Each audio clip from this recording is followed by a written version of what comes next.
Get right game. Nuggets optimism makes its triumphant return, rising from the ashes.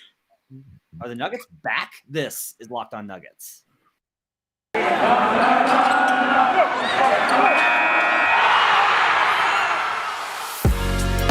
You are Locked On Nuggets, your daily Denver Nuggets podcast. Part of the Locked On Podcast Network, your team every day. Hello, everyone. Welcome to Locked On Nuggets. My name is Matt Moore. I'm the senior NBA writer for the Action Network and the Nuggets insider for 104.3 The Fan in Denver. He's Adam Mares. He's director of content for DNVR, which you can check out at thednvr.com and follow the post-game shows live on multiple platforms, wherever. He's got pregame shows, second screen. You do like 18,000 podcasts and streams from that bar, man. Like, true. You're basically the Truman Show at this point. You're just like, it's just, your life is always being streamed. This episode is brought to you by TrueBill. TrueBill is a new app that saves you money by helping you identify and stop paying for the subscriptions you don't want or need, and can even negotiate better deals on those you want to keep. Check it out at TrueBill.com.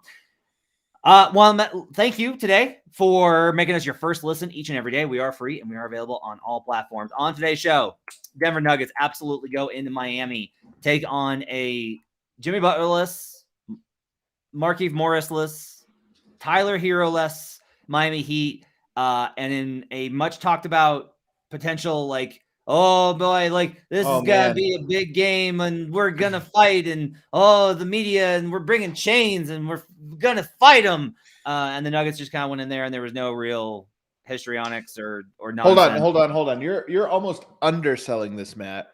It is a story. What a non-story that was. Yeah, like it's such a non-story that it's a story that. One, there were no fans even in the building for the first 15 minutes of the game. Yeah. And then two, like, maybe it was just the broadcast, but I didn't even hear like a lot of boos or noise. Yeah, or their mics. anything. I think the Heat broadcast in general puts their mics down pretty low. Yeah. That was when I was listening to. So, but yeah, it was a very quiet night on South Beach as the Nuggets stomp Miami. Final score is 120-111. That is not indicative of how dominant this was a performance from the Nuggets. And the Heat made a couple of second half runs with Gabe Vincent, but really just like that they were in cruise control, because guess who's back again? The Joker returns. Nikola Jokic plays in this game alongside Bones Hyland. We'll talk about both of their performances. Aaron Gordon has a great night. Jeff Green has a great night. The offense gets cooking. Lots to break into. Where do you want to start, man? You're open buffet for you. Where do you want to start? I mean, we have to start with Joker. I mean, that's if the storyline number one. You know, he took this game very seriously. I thought his approach to this game was great. I mean, he clearly was a man on a mission tonight. Of, hey, we're on a 6-game losing streak. That's got to end tonight. And we talk about the crowd not being into it. I think part of it was because Jokic had such a big start. I mean, it was like before you could even get settled into your seat, Jokic was off and running with a 3-point, got fouled on a 3-point. I think he had 7 points in like the first 3 minutes. He was, I don't know, Matt, you're more removed from this than I am. I don't know if I just missed Jokic or if this was a great Jokic game. Or if this is what he does every night, but I know there was no Jimmy Butler. I know they were shorthanded, but Jokic was just so dominant tonight when he wanted to be, which was most of the time he was on the court. And this was a game I just never thought Denver was going to lose. After the first 3-4 minutes, I was like, oh yeah, Denver's winning. I want to give the coaching staff for putting the emphasis on it credit. I want to give the Nuggets perimeter passers a lot of credit for hitting the right passes to hit him.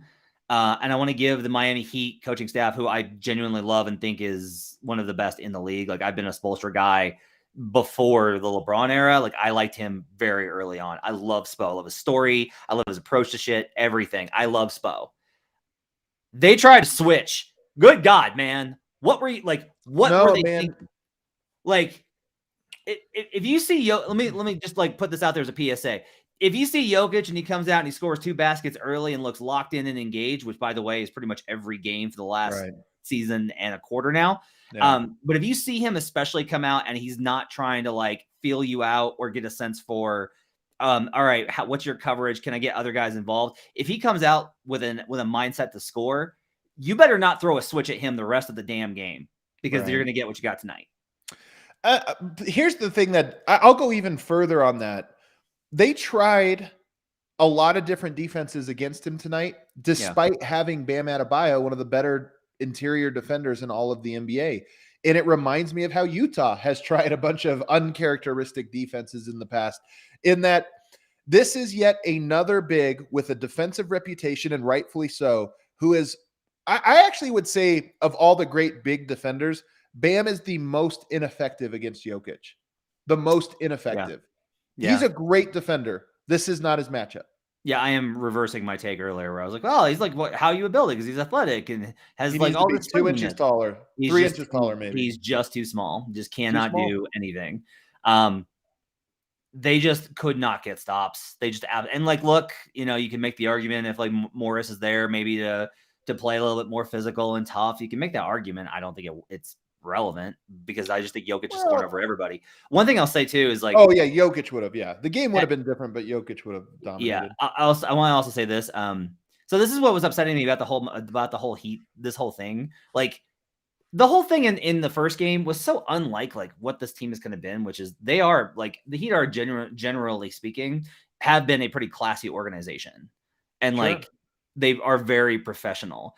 And this crew is like, it's posing in the hallway for a photo. Like that's like who they are. And the reason I kind of bring this up is like, I think you are reflected a little bit through the announcers, not all the time, but I think sometimes you're reflected through the announce crew. And like, I like the Heat broadcast a lot. The guy's voice drives people crazy a lot, but I actually very much like the Heat broadcast. And the Heat broadcast the Heat broadcast was raving about Joker. They were just like, he's so skilled. Like, he's so good. Like, look at him. Just like, again, like, there's just nothing you could do against him. Like, I mean, it was like, they give credit where credit is due. And because there was nothing else to say, because Joker just kept beating them in every single way possible. Like, there was an early comment from one of the many Heat appendage podcast people that was like, they're doing a really good job fronting Jokic early. By the second quarter, that was gone. Like, they're not doing a good job on anything with Jokic. Yeah, I mean, he just absolutely leveled them tonight. Final numbers: 24 points, 9 of 14 shooting, 15 boards, 7 assists, 1 turnover. Like, no screwing around. Surgical. Just, and this is one of the things I love about doing this podcast with you, though, is I'm very proud of the fact that we have done this for long enough and done it for long enough together to where you and I can we understand the difference in, it was an okay Jokic game when he has 30 and 17 versus like, this was one where you were not getting, like, the Heat were not getting out of that building. Like, they were not going to find the answers, because he was just going to keep absolutely annihilating them. Jokic's numbers are always good. He's not all like his game. I don't think he's had a bad game for a while. Like, I honestly, I know we judge him on a scale, so he's had bad games for him. But if you just said that was a bad, like for a league average player or league average starter, that was bad. I don't think he's had one for over a year, but he's definitely had games that have been bad by his standards, even when the stats look good. Tonight, I don't care what the stats say, even though the stats were pretty great. He dominated every second he was on the court. And by the way, Matt, we talked about his offense. We talked about the ball was popping tonight, 32 assists. Guys shot really well. I'm sure we'll talk about that in the next segment. But Jokic's defense tonight and the way the team defended with him was phenomenal. And after the game, Michael Malone talked about, look, this entire team is designed around Nikola Jokic. So you take him out and we're going to look bad. But tonight, you saw it on the offensive end with just how obviously the ball was popping. Guys were all in rhythm. But you really saw it on the defensive end where Denver for large stretches, minus about 3 minutes in the third quarter. And then, of course, the last like 5 minutes, which was mostly garbage time. Besides those little pockets, Denver's defense was absolutely elite tonight, and everybody was on a string. Jokic was very active, and it's important because Denver has not been able to guard anyone during this losing streak. You bring Jokic back, and it is very meaningful that the moment you bring him back, the defense is back. Let me ask you about that. Okay. Because this is a good example. This is a good like opportunity to talk about the difference between numbers and eye test, because I'm not somebody that always goes to the numbers. I try and find like the nexus between them as much as possible. So the Nuggets wound up with like a 111 defensive rating in this game. Joker, this is a good example of like what Joker did. Joker had a 140 offensive rating tonight. Not highest on the team, by the way. Aaron Gordon, shout out to him. We'll talk about him second segment. But like a 111 defensive rating. So for the most of the game, they had like a 111 defensive rating, which relative to like this season is actually pretty high. And it's like a very far cry from where the Nuggets have been when they were actually playing their best defense. Additionally, that came despite Duncan Robinson having a miserable night shooting as he continues a season-long slump. 1 of 9 from three-point range for Duncan Robinson. Bam Adebayo does go for like 11 of 19. The Heat score 47 points, or shoot 47% from the field, rather. They score 111 and have a 111 offensive rating. Why do you feel like that doesn't translate to how good the defense was? This is a very easy one. The third quarter, when Denver is up 20, Denver has to concede one shot. And they decided they were going to concede the Bam Adebayo mid-range. And he goes like 8 for 8. I mean, he was great knocking down that mid-range. But I'm watching this game and I'm thinking, Bam's got to make like 40 of those for them to catch up. He had, I think, 13 or 17 points, something like that in the third quarter alone. And they didn't cut Denver's lead at all. And it was just because it's like, hey, man, you've really got to make an enormous amount of those. So I think that's part of it, is Denver kind of conceded that because they were up so much. But it didn't matter. Like, that was just Denver. Denver dictated what Miami did on the offensive end, minus a few times when Max you're right, Duncan Robinson was off, but Max Strus was on fire. So he kind of picked up the slack there. But to me, Miami didn't get to do what they wanted to do in this game at all. Yeah. I think it's a good way to contextualize it, right? Because like first half, Jokic has an 87.5 defensive rating, which is like, that is elite, stellar, incredible, amazing. Back when they were like absolutely all the Munders were hitting. And they had shot clock violations and everything else going on in that front. Like they were completely taken out of their game in the first half. Yeah. And so I think a lot of this becomes like in the third quarter, you're basically like, okay, you're only going to get what we're going to give you. Like we're only going, like you're going to be able to put up points, but you're never going to catch us. You're going to be able to like hang in here, but this lets us kind of, and this is an important thing that you can do as a good team, is you can put distance between you and the opponent to where they can go on these runs, but it never feels threatening because you still have control. You've established control of the game so much. It's not bursts. It's just little blips and then recovery. So great point. Let's go to a break. Let's come back. Let's talk about Bones Hyland, who makes his return as well. I want to get into Aaron Gordon. We want to talk about Jeff Green. There's a lot to get to in pretty optimistic. Optimism Monday came a day late. Hey, we're back. Optimism Monday. For Locked On Nuggets. Optimism Tuesday here on Locked On Nuggets. Programming note, if you are wondering about our reaction to the Michael Porter Jr. news about his back surgery and the end of his season, we're going to do an episode tomorrow just talking about that.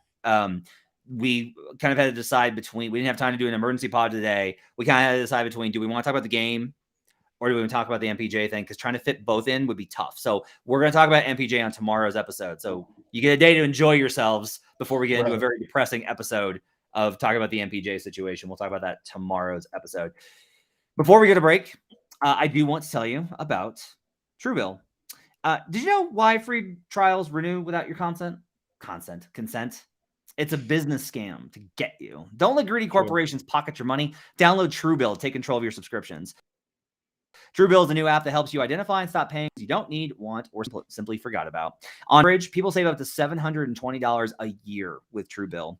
Because companies make subscriptions hard to cancel, TrueBill makes it incredibly simple. Just link your accounts, and TrueBill will cancel your unwanted subscriptions in one tap. And your TrueBill concierge is there when you need them to cancel unwanted subscriptions so you don't have to. They've got over 2 million users and help them save over $100 million.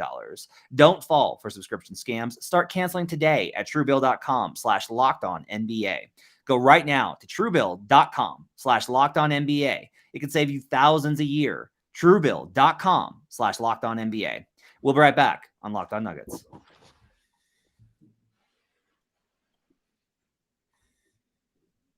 Trying to get my lighting good over here. Get that glow. Get that. It's not quite working. Back here on Locked On Nuggets. Thanks for making us your first listen each and every day. We're free and we're available on all platforms. Matt Moore and Adam Morris breaking down the Nuggets' domination, destruction of the Miami Heat as they sweep the season series versus what is, by the way, the third best team in adjusted net rating over at dunksandthrees.com. A very good Heat team who was very shorthanded tonight. I do try and like put that stuff in there because when teams want to crow about, like, say the Nuggets, right? Like I do this for everybody, but you know, I'll say this. I think like I do kind of feel that your performance without certain players is indicative of who you are. Like the Nuggets quite literally are like, they're not just Jokic, but nothing works without him. Oh, right. For sure. Yeah. And I even like, I do want to say, I think that's a problem. Maybe it's not as bad with if Jamal, like, I know it's not as bad if Jamal's there, right?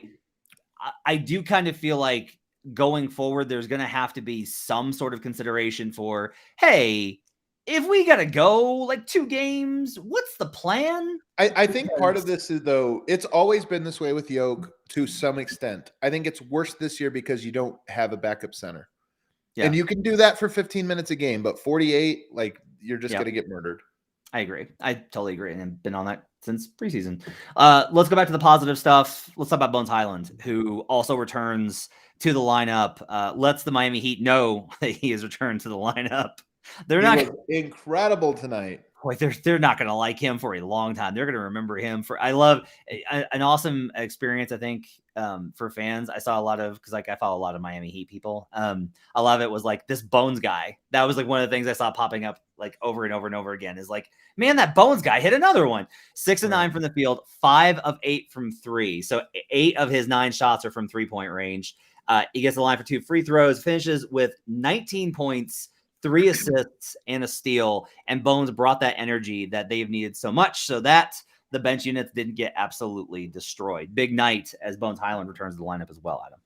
So Michael Malone, after the game, he even mentioned this before the game, but after the game, he said, you know, Bones was great. He set career highs every game for like 5 games in a row early on in the season. He was just playing so well.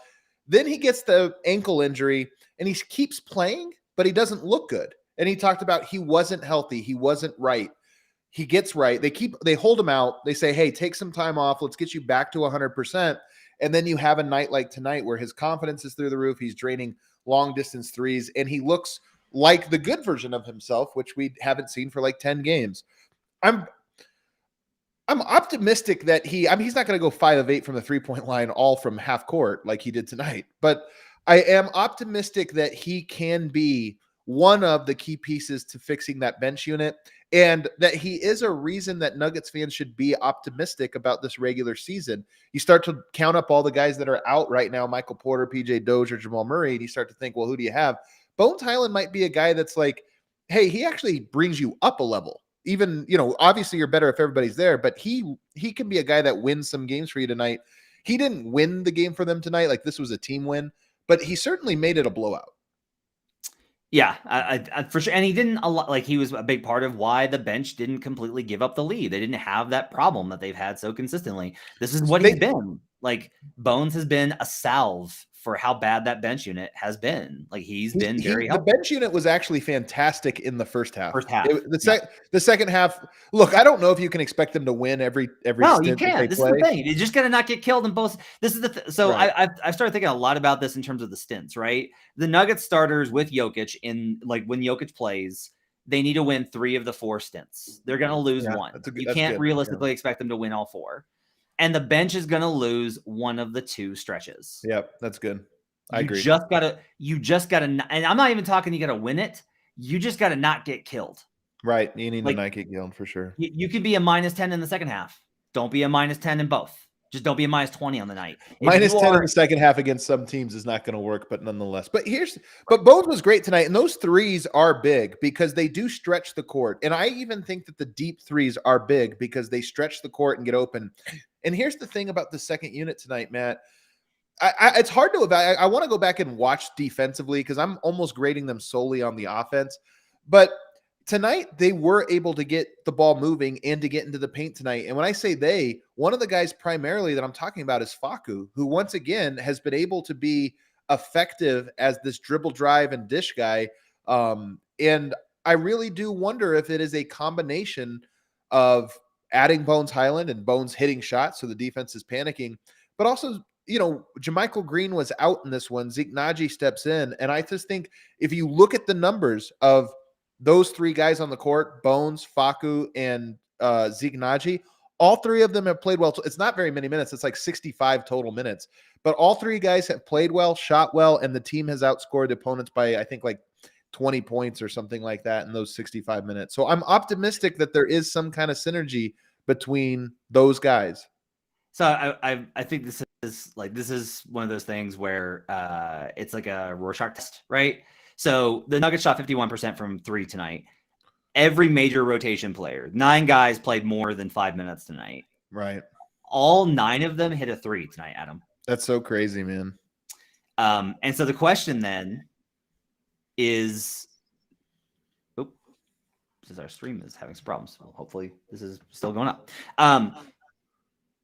The question then is, if JaMychal Green had played, would he have hit shots? Yeah. Would he have hit shots? Or did they hit shots because JaMychal Green didn't play? Well, I am a believer in like shooting can be contagious, right? That once guys start making them, everybody feels a little bit better. And then, of course, being in rhythm. I mean, Denver was just in such a good rhythm tonight. Look, 1 game sample sizes don't tell you the whole story. And even like 3 or 4 game sample sizes, Zeke Naji is a very raw player. Like he has some real limitations in his game at this moment. But for whatever reason, it just seems like that bench unit is starting to find a little bit more of a rhythm. And I hope that he continues to play, even though tonight was not like a great Zeke Naji night. It was just kind of it wasn't a bad one. It wasn't a good one. Yeah. There's this middle ground I want to find, because this is a debate in Nuggets Nation, the way that every fan base has the debates about the rotations. I'm not of the opinion that JaMychal Green should play and Zeke Naji should not. I'm not of that opinion. I'm not even of the opinion that JaMychal should play the majority of minutes and Zeke should play very little. I think their distribution should be pretty even. What's funny is that Jeff Green went from a player that, like, I don't know if I've heard Nuggets various members of the media complain more about, right, than, like, I can't remember one. Like Mason got a better. He's got Wilson Chandler syndrome. Like, I get it with Jeff Green. He's got Wilson Chandler syndrome in that it never looks like he's trying. Yeah. I know he is. It just never looks like it. Yeah. But Jeff's been phenomenal since he was inserted into the starting unit. Combinations. Should we save that for the last segment, or do you want to get into it now? Because I have a lot to say about Jeff Green playing with Jokic. Let's save it. Okay. Do you have anything about Aaron Gordon you want to get into before we go to break? Well, he's part of that. Oh, yeah, we'll put that in the next segment. Yeah. Will Barton, we can just go through the other players real quick. Will Barton, it's funny, his stat line tonight's pretty solid.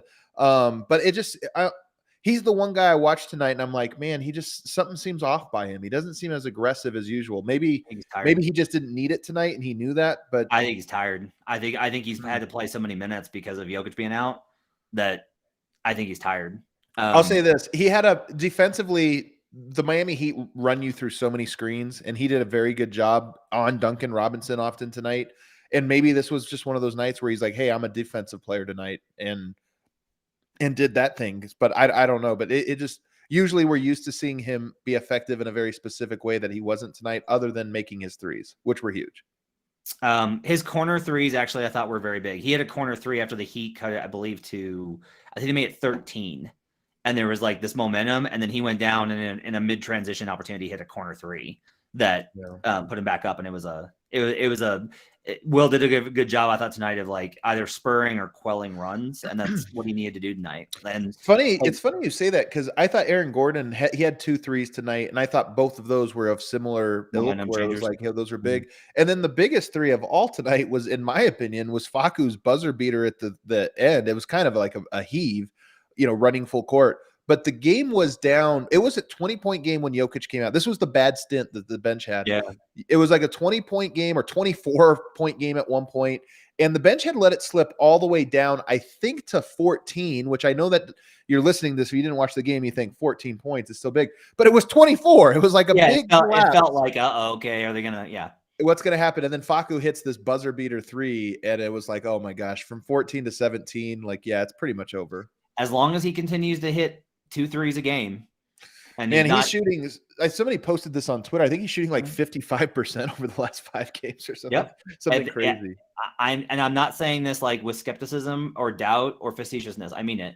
If he continues to shoot Yeah, I mean, like not 55%. If he continues to shoot at like a 37 to 40% clip, then you're not going to hear complaints from me about Facu Campazzo. Like, because here's the thing, if he hits those shots, they're not going to get killed in every single stint that he's on the floor. Yeah, it's true. Which is all I'm saying. Like, right. It really is. The bar is very low for the bench. Yeah. Like, that's how bad they've been. The bar is very low, and that's how bad they were. But I'm optimistic they're figuring things out, though. I really am. Well, I think playing the younger guys has helped. And, I think it's frustrating that it goes from, why doesn't Malone play the young guys? He plays the young guys. Why didn't Malone play the young guys sooner? It's like, okay, just he did the thing you want. Right. Let's take a break. We'll come back. We'll talk about Adam has thoughts about Aaron Gordon and Jeff Green. And so we're going to get into that, because that's the content you come for here on Locked On Nuggets. But first, I do want to tell you about BetOnline. They've got you covered all season for more props, odds, and lines than ever before as football season continues from March to the playoffs, including a very big game this week versus my Kansas City Chiefs and the your Denver Broncos on Sunday night. Let's go, baby.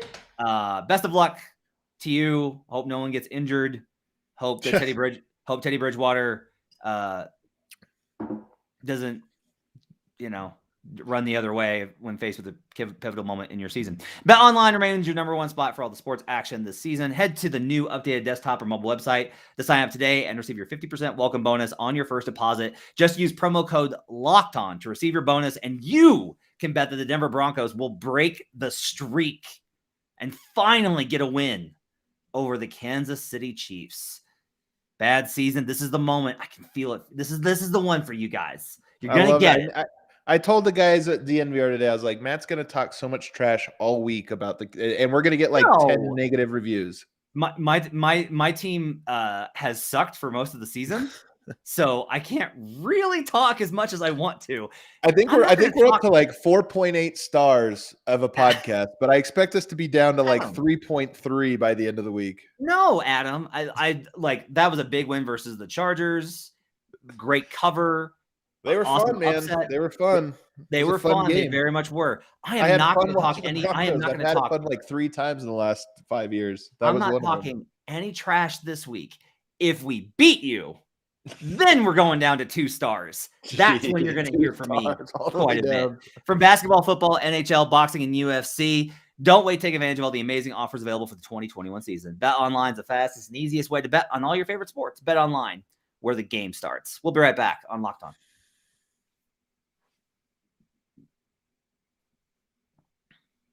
Back here on Locked On Nuggets. Thanks for making us your first listen each and every day. Now make your second listen Locked On Bets, your daily one-stop shop for all your gambling needs. Hosted by your boy Q with expert analysis and insight from Lee Sterling. It's free and available on all platforms. Adam, tell me about Jeff Green and Aaron Gordon. Well, for starters, they're absolutely dominant when they're on the court. They have 154 minutes so far played together so far this season as a trio front court. They have a 128.5 offensive rating, a 104 defensive rating. So that would be like the greatest offense of all time, the greatest defense of this season. That's a 24.5 net rating. Yes, it's only 154 minutes. Yes, that number is going to come down, but it matches the eye test in that those 3 guys just fit so well, in large part because Jokic out on the perimeter, Aaron Gordon, just an absolute beast who's super mobile defensively. Jeff Green, who's enormous, super athletic, and defensively he's solid. He knows where to be. And those 3 guys just all know how to play rhythm basketball. So you're constantly getting mismatches. How many times was Denver throwing that high-low pass today, or getting the ball into the post, whether it was to Jokic, to Gordon, or to Jeff Green against a mismatch? They just create mismatches every single time.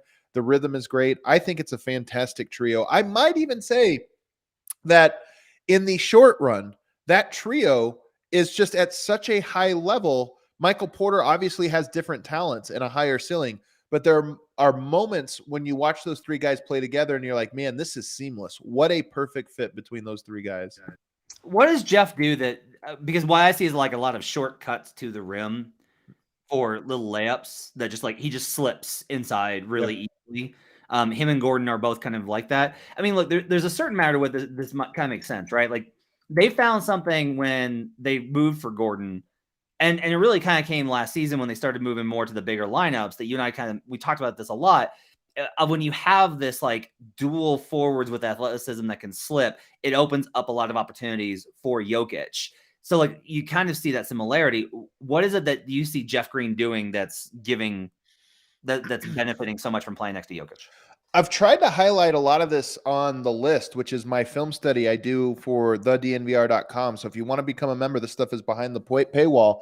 To people listening, this is something that I go over and will continue to go over. Tomorrow I'm going to do a film session. I'll be going over it there.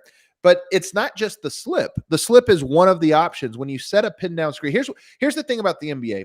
Every team, including the Miami Heat tonight, wants to switch as much as possible. Most teams switch one through 4, but they don't switch the 5, or they'll switch 2, 3, and 4, but not the 1 or the 5. With Denver, you can't put a little guy on Jokic, so teams are, already try not to do that.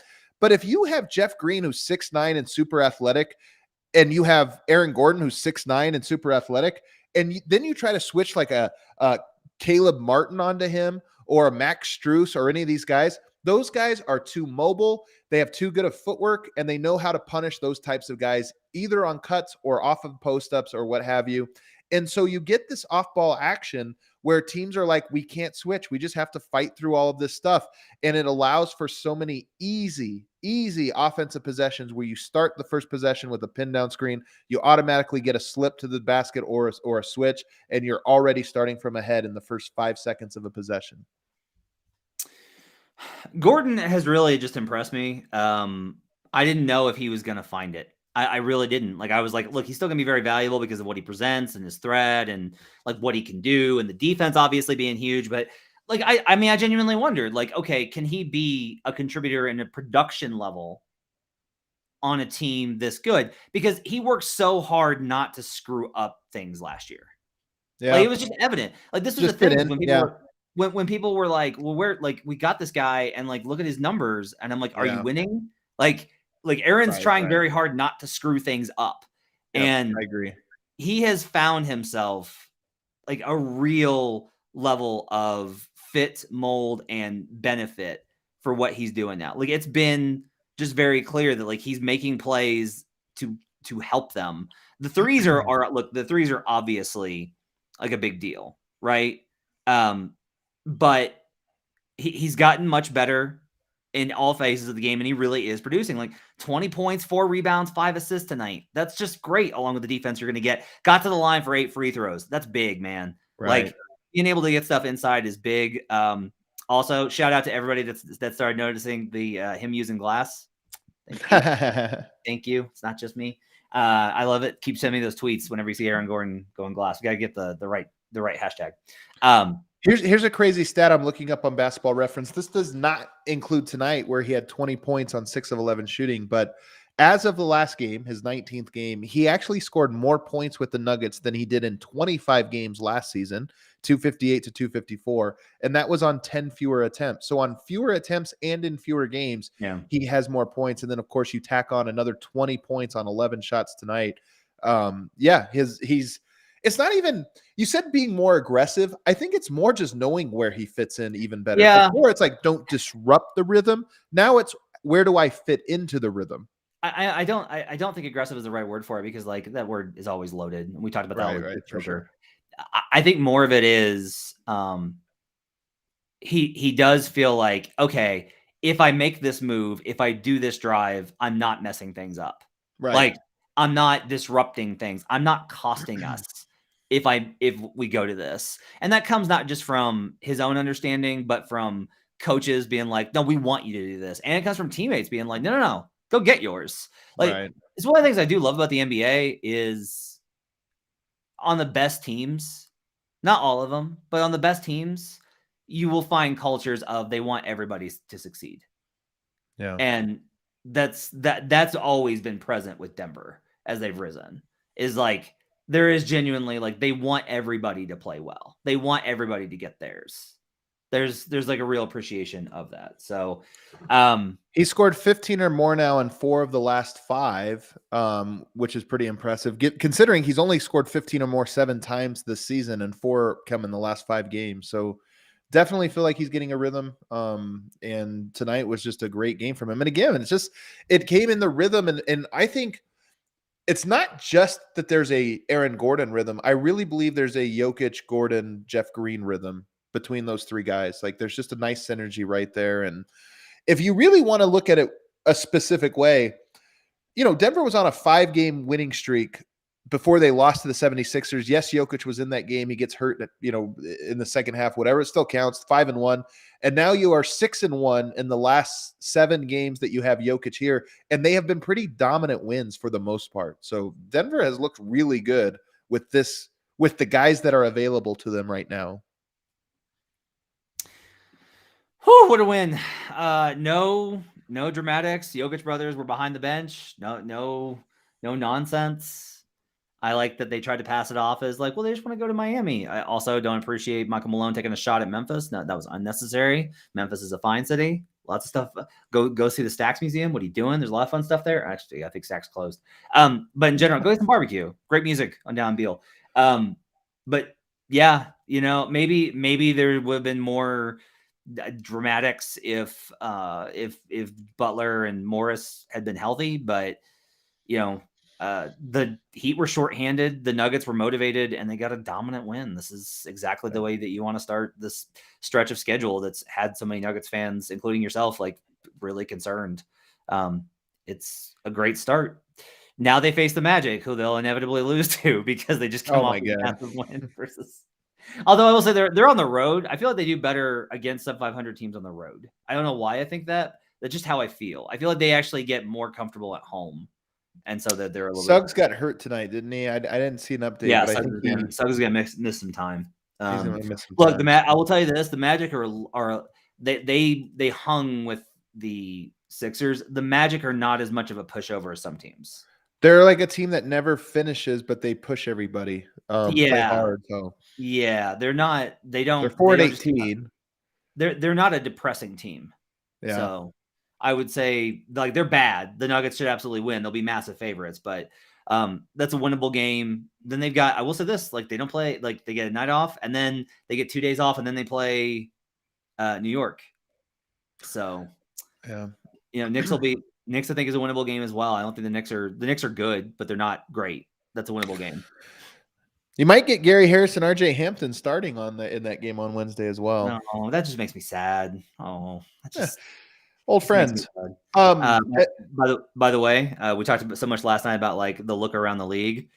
Just to tell you how quickly these things can change. Mavericks had an absolutely they had a depressing loss to the Cavs. Like they are going through it right now. And the Blazers got waxed by the Jazz. The Blazers went from 6th to 10th today. Yeah. Denver now a half game out of 4th place. Yep. That's how quick it goes. And especially, the Clippers took that loss to the Pelicans as well. Clippers, that's a weird one, but they're tied in the loss column with the Clippers in 5th. Yeah, it's crazy. That's everything everything's fine because Joker's back. That's like really. He looks so good today, man. He looks so good. Good pep for you after what was, I'm sure, a pretty stressful day and bummer of a couple of days. And a reminder that, again, this was such a positive night, the game and everything else. But tomorrow we will dig into the Michael Porter injury and all of the different angles that it means. Obviously the news that he is going to have back surgery, his 3rd back surgery now in 5 years. And so we'll go into all of the ramifications for that, of which I think there's a lot. The more I think about it, I keep thinking of new layers to all of this. So tomorrow you'll want to be tuned in for that show.